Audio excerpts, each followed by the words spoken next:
नमस्कार, मैं सुनील कुमार मंडल, प्रवक्ता आर इंटर कॉलेज हरदोई। आज आप लोगों के लिए 11वीं क्लास के लिए रासायनिक आवंधन, केमिकल बॉन्डिंग और परमाणु की संरचना विषय को लेकर के आप लोगों के सामने उपस्थित हुआ हूं, जिसमें किस प्रकार से परमाणु दूसरे परमाणु के साथ संयोग करके अणु बनाते हैं या यौगिक बनाते हैं। तो उसकी स्टार्टिंग है, आज भाग फर्स्ट है। उम्मीद है आप लोगों को समझ में आएगा। आइए आप लोगों को हम समझाते हैं कि रासायनिक आवंधन में परमाणु किस प्रकार से संयोग करते हैं। संयोग के कुछ नियम होते हैं, पहले नियम समझते हैं, उसके बाद संयोग के तरीके बताएंगे आप लोगों को। सबसे पहले जो परमाणु होते हैं, परमाणु अपने बाह्यतम कोश में जो इलेक्ट्रॉन रखते हैं, इसके बारे में हम लोग फर्स्ट सेकंड चैप्टर में विस्तृत रूप में चर्चा कर चुके हैं। ठीक है, कि परमाणु का किस प्रकार से इलेक्ट्रॉनों का डिस्ट्रीब्यूशन होता है, फर्स्ट सेल में कितने होते हैं, सेकंड सेल में कितने होते हैं, और कितने इलेक्ट्रॉन होने पर कोई परमाणु स्थायी रूप में बदल जाता है, स्थायित्व प्राप्त करते हैं, स्टेबिलिटी प्राप्त करते हैं। तो जो कोई परमाणु यौगिक बनाते हैं, उसका मेन उद्देश्य ये होता है कि वो स्टेबिलिटी को गेन करना चाहता है, दूसरे परमाणु के साथ संयोग करके स्थायी बनना चाहता है। तो सबसे अधिक स्थायी परमाणु कौन से होते हैं? सबसे अधिक स्थायी परमाणु उत्कृष्ट गैस, नोबेल गैस, अक्रिय गैस। क्यों? क्योंकि उनके अष्टक पूरे होते हैं। अष्टक क्या होते हैं? जैसे हमें फर्स्ट पॉइंट में हमने ये दिखाने की कोशिश की, अष्टक। व्हाट डू मीन बाय अष्टक? ऑक्टेट। अष्टक क्या है?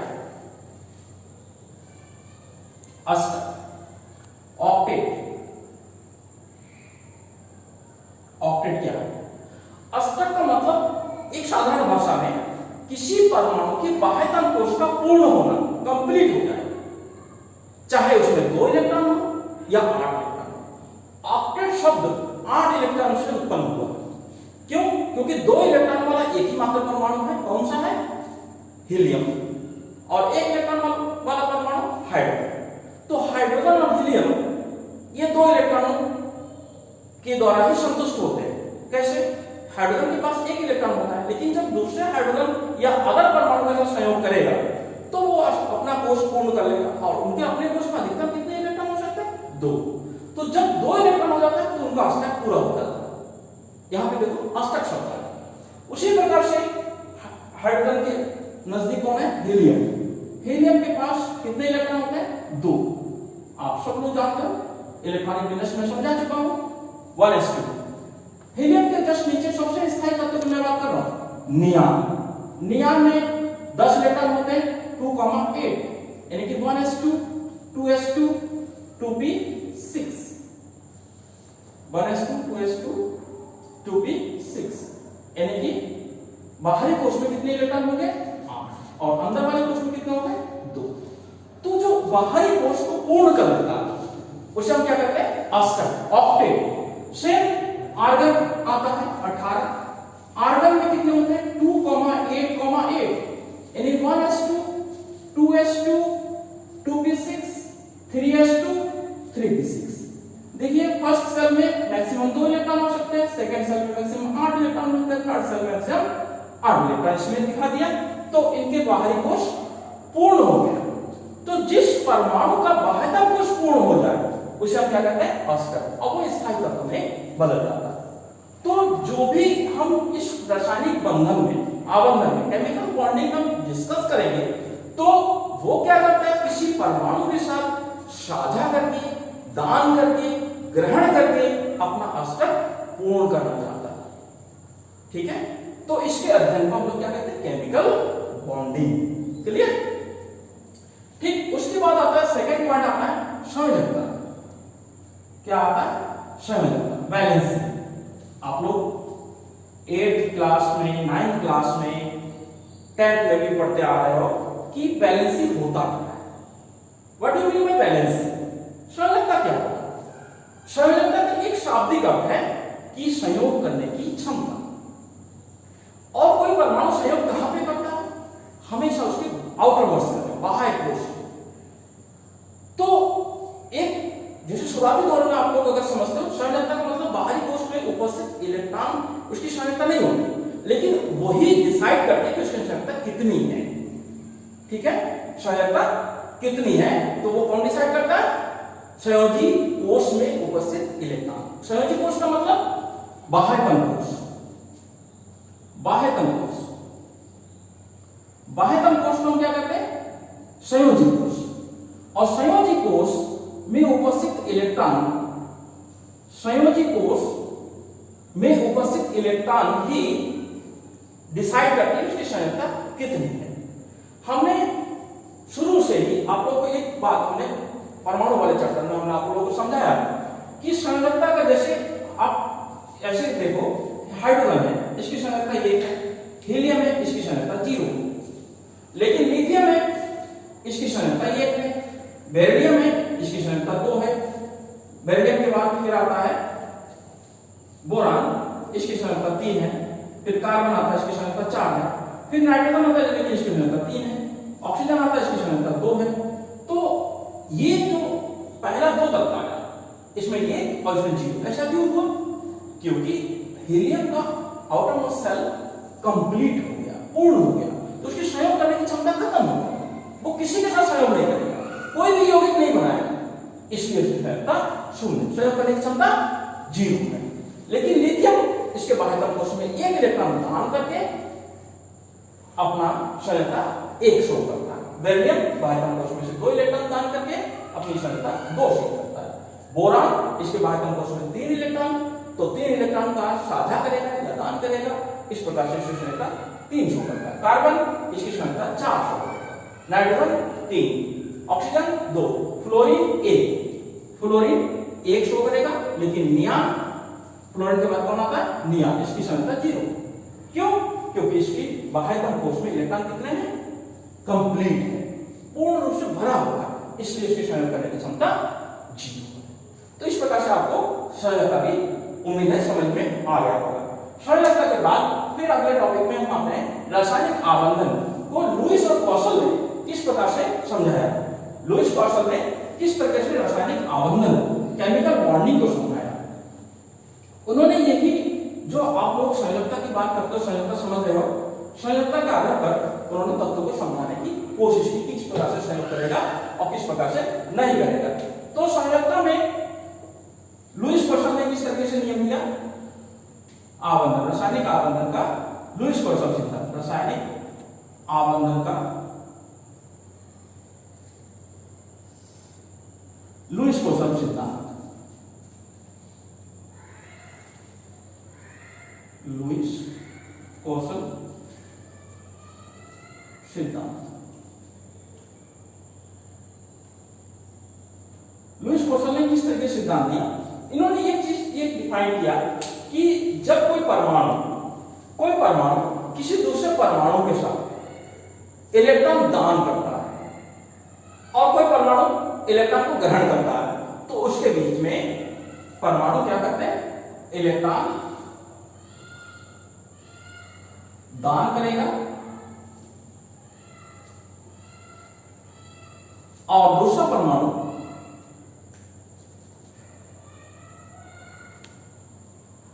इलेक्ट्रॉन ग्रहण करेगा। ठीक है, तो दान करने पे क्या बनेगा?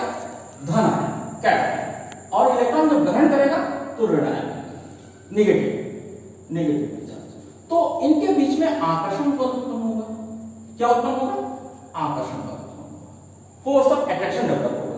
और फोर्स ऑफ अट्रैक्शन डेवलप होने से उसके बीच में जो बॉन्डिंग होगी उसको हम बाद में हम डिस्कस करेंगे, इलेक्ट्रोमैग्नेटिक बॉन्ड, बैडोस।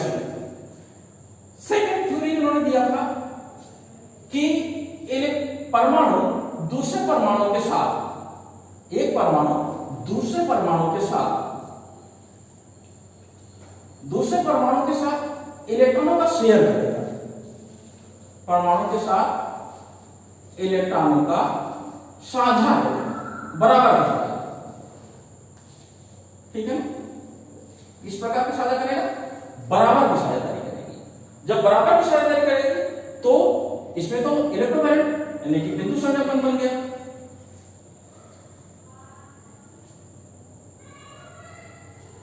बिंदु संयोजन बन गया, इसमें सहसंयोजन बन गया, सहसंयोजन ठीक है। और तीसरा प्रकार उन्होंने बताया कि परमाणु दूसरे परमाणु के साथ, एक परमाणु दूसरे परमाणु के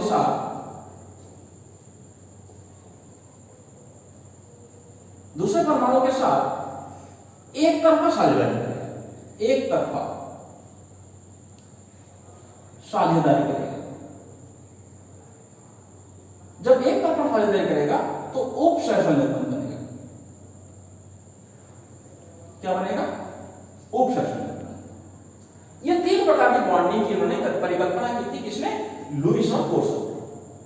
ठीक है ना, कि एक आकर्षण बंध उत्पन्न होगा जिसमें वैद्युत बंध बनेगा, दूसरे सहसंयोजक बंध बनेगा और तीसरा उपसहसंयोजक बंध बनेगा। ठीक है। उसके बाद आते हैं हम रासायनिक आवर्त में सिडविक और लॉरी का सिद्धांत। किसके? सिडविक और लॉरी के सिद्धांत के अनुसार उन्होंने क्या बताया था? सिडविक और लॉरी ने क्या सिद्धांत दिया? इन्होंने भी रासायनिक आबंधन, जो केमिकल बॉन्डिंग है, वो किस प्रकार से होते हैं, किस प्रकार के बल उसमें उत्पन्न होते हैं, इसके बारे में विस्तृत चर्चा की। केमिकल बॉन्डिंग की सिडविक और लॉरी का सिद्धांत। सिडविक लॉरी के सिद्धांत के अनुसार रासायनिक आबंधन में परमाणु रासायनिक आबंधन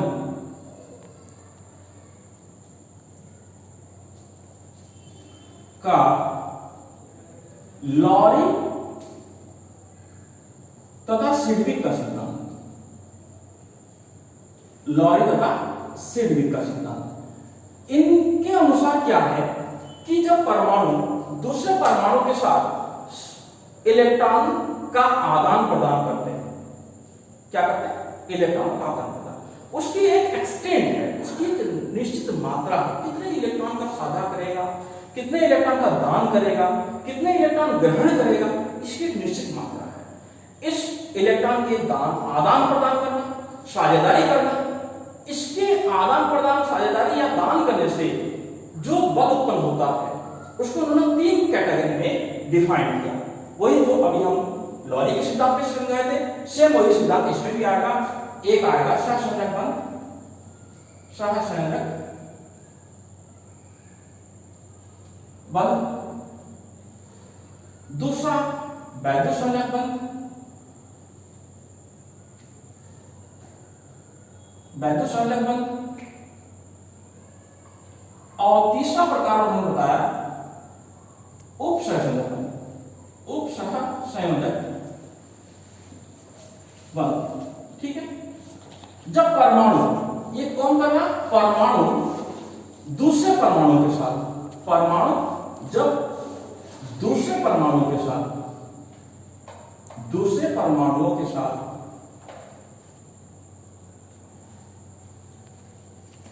के बीच, समझ लो दूसरे परमाणु के बीच में इस प्रकार के इंटरेक्शन होंगे कि इलेक्ट्रॉन दान करेंगे, कि इलेक्ट्रॉन ग्रहण करेंगे, कि इलेक्ट्रॉन शेयर करेंगे, कि वन साइडेड शेयर करेंगे। तो इस प्रकार की व्यवस्था को इन्होंने 3 प्रकार की बॉन्डिंग के लिए बताया, सहसंयोजक, वैद्युत संयोजक और उपसंयोजक। इन्होंने एक और बात की, ये जो परमाणु के बीच में ये हुआ, लेकिन अणुओं के बीच में भी कुछ बल उत्पन्न होते हैं, अणुओं के बीच। इस बात को थोड़ा सा डिफरेंस है, अणुओं के बीच जो बल उत्पन्न होते हैं वो किस प्रकार से डिफाइन किया? वो 2 प्रकार का, जो अणु के बीच में, एक होता वैन डेर वाल्स,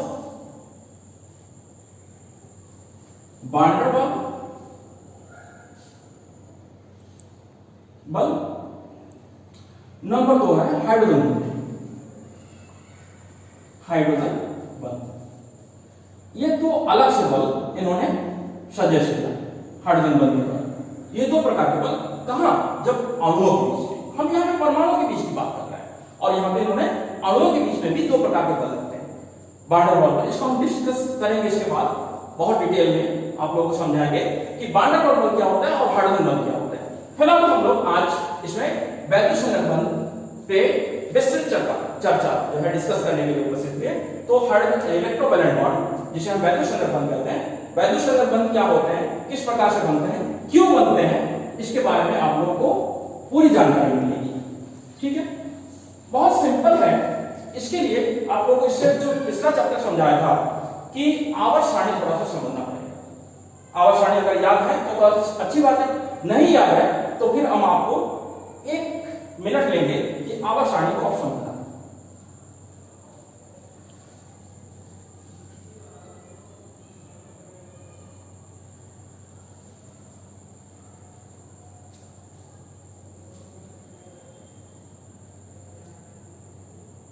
आवर्त सारणी में एक सिंपल मॉडल हमने बना दिया, रफली इसको समझाना चाहते हैं। हालांकि पिछले चैप्टर में आप लोग पढ़ चुके हो, लेकिन इसमें फिर समझाना चाहते हैं। आवर्त सारणी में 7 वर्ग होते हैं, 1 2 3 1 2 3 4 5 6 7 ये आवर्त है और वर्गों की संख्या 18 होती है। 1 2 3 4 5 6 7 8 9 10 ये है 13वां वर्ग, 14वां 15वां 16वां 17वां 18वां। अब इसमें नंबर डालेंगे तो आवर्त सारणी है तो 1 2 3 4 5 6 7 8 9 10। यहाँ पे एक छूट गया है आपका 11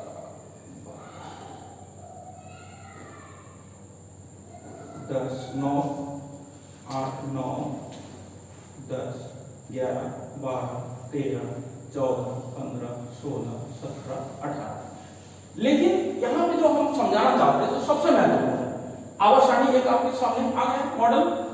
इसमें जो इधर वाले दो तत्व है ये और इधर वाले दो तत्व है ये, इनके बीच में हमेशा इलेक्ट्रोमैग्नेटिक बल वैद्युत बनते हैं। बहुत सिंपल, यानी कि आवर्त सारणी में सबसे लेफ्ट वाला ये धनायन बनाते हैं और सबसे राइट वाला यानी कि ये तो शून्य वर्ग है, 18 वर्ग शून्य वर्ग, ये तो क्रिया करते नहीं। क्यों? क्योंकि हीलियम है, नियान है, आर्गन है, क्रिप्टॉन है, जीनान है, रेडान है ना, ये क्रिया नहीं करते, इसको छोड़ दो। हम यहाँ पे 17 ग्रुप 16 ग्रुप की बात कर रहे हैं तो 17 16 ग्रुप के जो एलिमेंट्स हैं ये ऋणात्मक होते हैं।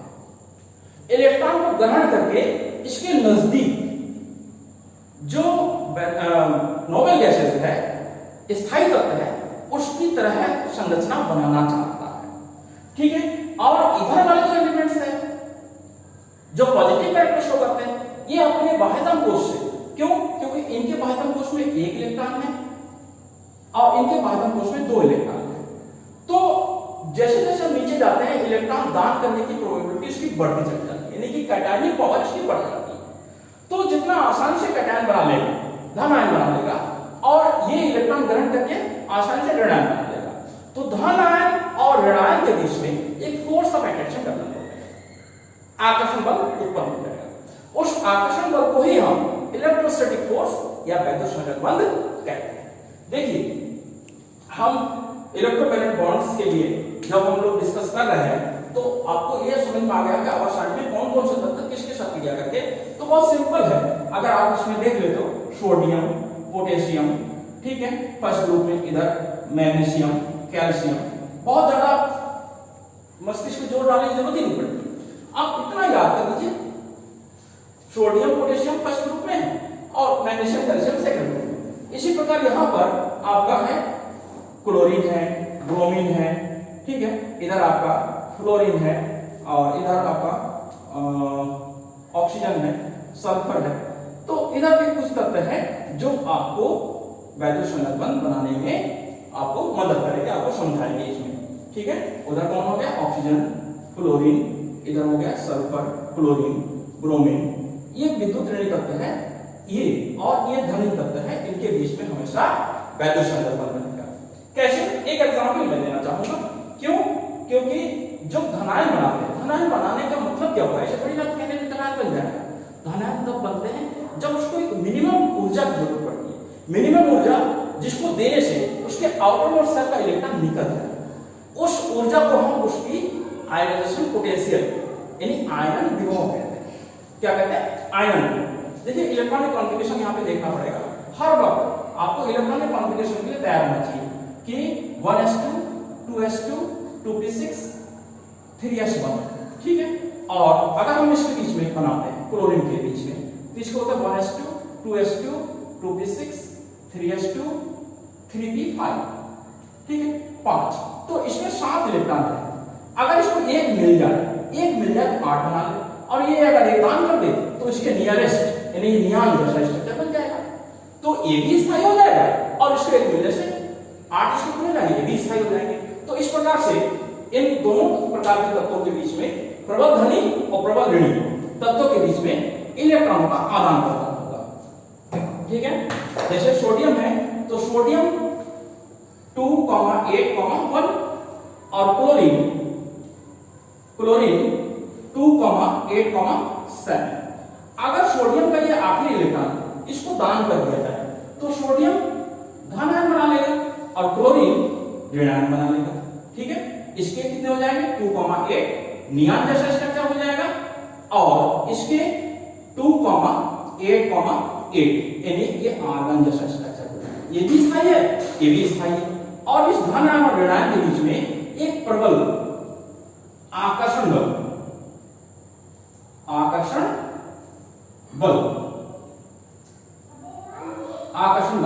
उत्पन्न हो जाएगा।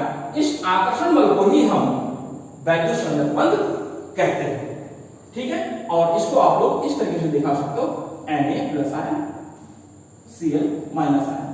ये वैद्युत संगत बंध। ये आपको और कोई इलेक्ट्रॉन दिखाने की जरूरत नहीं पड़ेगी, बस कौन परमाणु कितना इलेक्ट्रॉन त्याग करके धनायन बना रहा है और कौन परमाणु कितना इलेक्ट्रॉन ग्रहण करके ऋणायन बना रहा है, इसके लिए एक थ्योरी है। हमने अभी बताया था आयनन को कि किसी परमाणु के बाह्यतम कोश में से एक इलेक्ट्रॉन निकालने के लिए जितनी ऊर्जा की आवश्यकता पड़ती है वो उसका आयनन विभव या आयनन ऊर्जा कहलाती है। सेम उसी प्रकार से हमने क्या कहा कि क्लोरीन या फिर विद्युत ऋणित परमाणु अपने बाह्यतम कोश में एक इलेक्ट्रॉन ग्रहण करने के लिए जितनी ऊर्जा की जरूरत पड़ती है या जितनी ऊर्जा उन्मुक्त करती है, ठीक है, एक इलेक्ट्रॉन को जोड़ने पर जितनी ऊर्जा उन्मुक्त करती है, बाहर निकालती है, वो उसकी इलेक्ट्रॉन लब्ध एंथैल्पी या इलेक्ट्रॉन एफिनिटी, इलेक्ट्रॉन बंधुता कहलाती है। तो इलेक्ट्रॉन बंधुता के द्वारा इलेक्ट्रॉन ग्रहण किया और आयनन विभव के द्वारा इलेक्ट्रॉन त्याग किया। दो बातें बहुत महत्वपूर्ण है जो पिछले चैप्टर में आपने पढ़ा। आयनन विभव जिसके द्वारा इलेक्ट्रॉन त्याग किया और इलेक्ट्रॉन बंधुता, इलेक्ट्रॉन एफिनिटी जिसके द्वारा इलेक्ट्रॉन ग्रहण किया। तो ग्रहण करने से ऋणायन बना और दान करने से धनायन बना। तो जैसे सोडियम का नेचर था, इसी प्रकार से हमने अदर एलिमेंट्स के लिए बताया था। अदर एलिमेंट्स जैसे मैग्नीशियम, कौन है मैग्नीशियम, सेकंड ग्रुप का तत्व है। किस ग्रुप का तत्व है? सेकंड ग्रुप का तत्व। सेकंड ग्रुप में जैसे मैग्नीशियम की बात करते हैं तो मैग्नीशियम में क्या है, देखिए मैग्नीशियम का परमाणु क्रमांक है 12, इसका मतलब 2, 8, 2 है, क्लियर। और इसमें से अगर बाहर वाले इलेक्ट्रॉन, आउटर मोस्ट शेल वाले इलेक्ट्रॉन अगर त्याग कर दिए तो 2 इलेक्ट्रॉन त्याग करेगा तो 2 धनायन मिल जाएगा, ठीक है ना। ये परमाणु क्रमांक उतना ही रहेगा तो 2, 8 हो जाएगा, ये भी नियान जैसा स्ट्रक्चर हो जाएगा। और सेम अगर इसके ऑक्सीजन के साथ हम बनाते हैं तो ऑक्सीजन का परमाणु क्रमांक 8 होता है, तो 2, 6, यानी कि अगर ये 2 इलेक्ट्रॉन जो इन्होंने दान किया है और ये दोनों इलेक्ट्रॉन इसको मिल जाए, ठीक है, तो ऑक्सीजन के पास 2 इलेक्ट्रॉन मिल जाएंगे कि इलेक्ट्रॉन एफिनिटी मतलब ऋणात्मक आवेश 2 हो जाएगा। तो इसके भी अंक भी 2, 8 ये भी नियान जैसा स्ट्रक्चर हो जाएगा। तो यहां पर आप संरचना कैसे बनाओगे, Mg+ आयन और O- आयन, इसके बीच में इस तरीके से आप डैश करके इस तरीके से इलेक्ट्रोस्टैटिक फोर्स या प्रबल वैद्युत आकर्षण बल दिखा सकते हो, ठीक है। ये कौन सा बन गया, मैग्नीशियम ऑक्साइड। इलेक्ट्रोमैग्नेटिक बॉन्ड बहुत मजबूत होते हैं, क्यों? क्योंकि जब इसके बीच में प्रबल आकर्षण बल उत्पन्न होगा तो इसके बीच में जो बॉन्डिंग हुई ये बहुत प्रबल हुई, इसलिए इसको तोड़ने के लिए भी अधिक ऊर्जा की जरूरत पड़ती है, ठीक है। और एग्जाम्पल मैं आपको देना चाहूंगा, इसके बाद आता है अगर आप, क्योंकि जितना एग्जाम्पल आप लोग पढ़ोगे उतना ही आपका कॉन्सेप्ट क्लियर होगा, ठीक है। तो जैसे मैग्नीशियम के साथ में हम कैल्शियम का एग्जाम्पल देना चाहते हैं, तो कैल्शियम का परमाणु क्रमांक है 20, 2, 8, 8, 2। तो हमने बताया कैल्शियम कहाँ है आवर्त सारणी में, लेफ्ट हैंड साइड में, ठीक है, लेफ्ट हैंड साइड में। तो इलेक्ट्रोपॉजिटिव कैरेक्टर शो करते हैं, यानी कि इलेक्ट्रॉन दान करके धन आयन बना सकते हैं। तो 2, 8, 8 कब, जब ये 2 इलेक्ट्रॉन को दान करती है। परमाणु क्रमांक बीच ही रखा, ठीक है, आर्गन जैसा स्ट्रक्चर बना लिया स्थायी।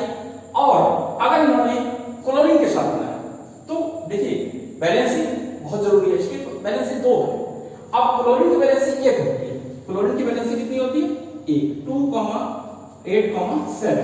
अगर इन्होंने एक इलेक्ट्रॉन ले लिया तो 2, 8, 8 इनके आर्गन जैसा स्ट्रक्चर बना सकता है। अब इसकी एक वैलेंसी है, इसकी 2 वैलेंसी है, तो इसका मतलब क्या है कि कैल्शियम क्लोरीन के 2 आयन के साथ संयुक्त होंगे। कितने आयन के साथ, 2 आयन के साथ। तो 2 आयन के साथ संयुक्त होंगे तो किस प्रकार के बॉन्ड दिखाओगे आप लोग, ये 2 आयन, अब इसके साथ में ये, अब इसके साथ में, यानी कि कैल्शियम ने 2 इलेक्ट्रॉन दिए, एक इसको और एक इसको, इसके बीच में एक बॉन्ड बन गया, इसे बन गया क्या, कैल्शियम क्लोराइड। मैं उम्मीद करता हूं आप लोगों को समझ में आया होगा इलेक्ट्रोवैलेंट बॉन्ड किस तरीके से बनते हैं, किन किन परमाणु के बीच बनते हैं, ठीक है। अगर समझ में आ गया तो आप लोग इसको हमारे चैनल को लाइक कीजिएगा, सुनील मंडल हरदोई करके हैं, और इसको सब्सक्राइब भी कीजिएगा। उम्मीद, और अगर ना समझ में आए तो कमेंट्स बॉक्स में जरूर लिखिएगा, ठीक है। धन्यवाद।